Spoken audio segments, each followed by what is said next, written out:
সম্মানিত সভাপতি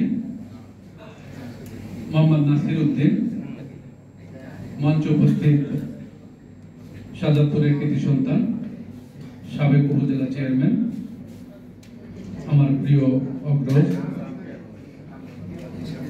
জনাব হুসাইন শহীদ মোহাম্মদ গাদন ভাই, মঞ্চে উপস্থিত শাহজাদপুর উপজেলার বিভিন্ন কৃতিমান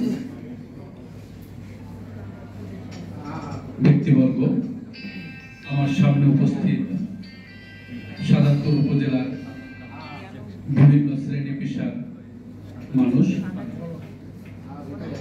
সবাইকে আমি Mohammad Mustafizur Rahman Monir, Bangladesh milk union milk feeder অন্তর্বর্তীকালীন সরকারের পরিচালক, আমার পক্ষ থেকে, আমার ইউনিয়ন কায়েমপুরের পক্ষ থেকে সবাইকে আমার সালাম, আসসালামু আলাইকুম।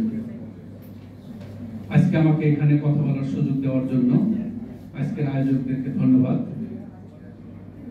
আমি অত্যন্ত আনন্দিত এবং গর্বিত যে আমি এতগুলো শাহজাদপুরের মানুষের সামনে দাঁড়িয়ে কথা বলছি। আমি ছোট্ট একটি কথা বলে শেষ করব রমজানের নিয়ে, যেহেতু আমরা ইফতার উপলক্ষে এখানে এসেছি। মুসলিম উম্মার ঐক্য, ভ্রাতৃত্ব, সৌভাগ্য, সহমর্মিতার প্রশিক্ষণের মাস রমজান। রহমত, মাগফিরাত, নাজাতের মাসেও আমরা ইতিমধ্যে ভ্রাতৃত্ব বিরোধী, মানবতা বিরোধী কর্মকাণ্ড দেখতে পাচ্ছি এই সমাজে।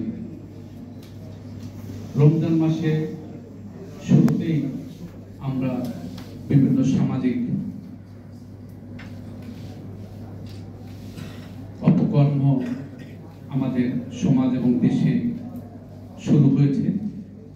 খুন, ধর্ষণ, ছিনতাই, রাহাজানির মতো ঘটনা আমরা